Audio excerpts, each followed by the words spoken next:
الحمد للہ رب العالمین والصلاة والسلام علی سید الانبیاء والمرسلین نبینا محمد وعلی آلہ وصحبہ اجمعین، اما بعد۔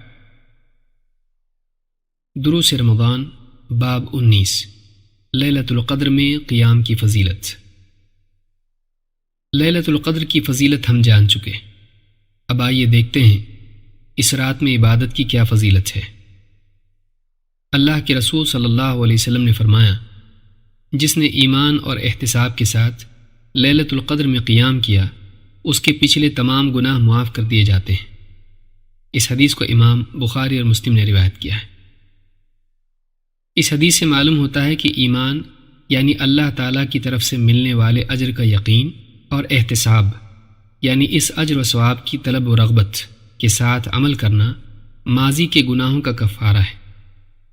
اس حدیث سے یہ بھی معلوم ہوتا ہے کہ نیک اعمال گناہوں کو مٹا دیتے ہیں۔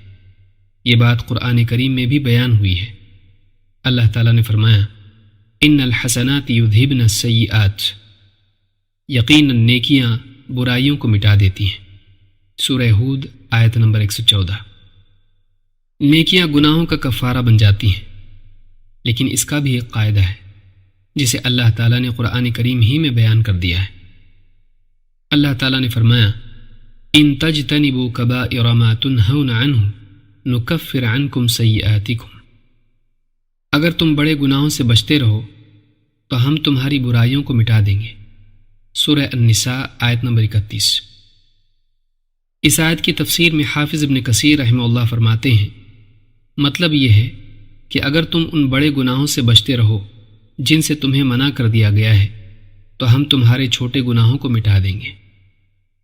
لہٰذا آدمی اس غلط فہمی میں نہ رہے کہ سال بھر گناہ پر گناہ کرتے رہو اور ایک رات خوب عبادت کر کے نامہ اعمال سے گناہ مٹا لو، بلکہ انسان کو بڑے گناہوں سے بچتے رہنا چاہیے تاکہ اس کی نیکیاں اس کے چھوٹے گناہوں کو مٹا دیں اور وہ آخرت میں پاک صاف اللہ کی بارگاہ میں حاضر ہو۔ کبیرہ گناہوں یعنی بڑے گناہوں کی تفصیل میں ابن تیمیہ رحمہ اللہ فرماتے ہیں کہ یہ وہ گناہ ہیں جن کے بارے میں قرآن و سنت میں دنیا یا آخرت میں حد یعنی سزا کا ذکر ہو، مثلا زنا، چوری اور جھوٹی تہمت، جن پر دنیا میں بھی شرعی سزا ہے، اور وہ گناہ جن پر آخرت میں سزا کا ذکر آیا ہے جو کہ ایک خاص وعید ہے۔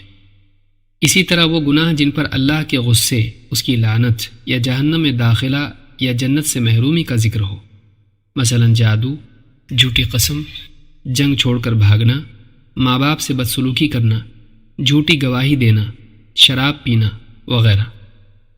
ابن عباس رضی اللہ عنہ اور سفیان ابن عیینہ، احمد ابن حنبل وغیرہ علماء سے اسی طرح منقول ہے۔ لیلۃ القدر خیر و برکت والی رات ہے۔ آدمی کو چاہیے کہ اس رات میں عبادت کا خوب اہتمام کرے اور اس موقع سے بھرپور فائدہ اٹھائے۔ انس ابن مالک رضی اللہ تعالیٰ عنہ فرماتے ہیں، جب رمضان کا مہینہ آیا تو اللہ کے رسول صلی اللہ علیہ وسلم نے فرمایا، یہ مہینہ تمہارے سامنے ہے، اس میں ایک رات ہے جو 1000 مہینوں سے بہتر ہے۔ جو اس رات سے محروم رہا وہ پوری خیر سے محروم رہا، اور اس خیر سے وہی شخص محروم ہوگا جو واقعی محروم ہو۔ اس حدیث کو امام ابن ماجہ نے روایت کیا ہے۔ معلوم ہوا کہ اس رات کی خیر سے محروم ہونا بہت بڑی محرومی ہے، کیونکہ یہ رات 1000 مہینوں سے بہتر ہے۔ لہٰذا اس رات کو ضائع کر دینا ایسا ہے جیسے ایک انسان 1000 مہینوں کو ضائع کر دے۔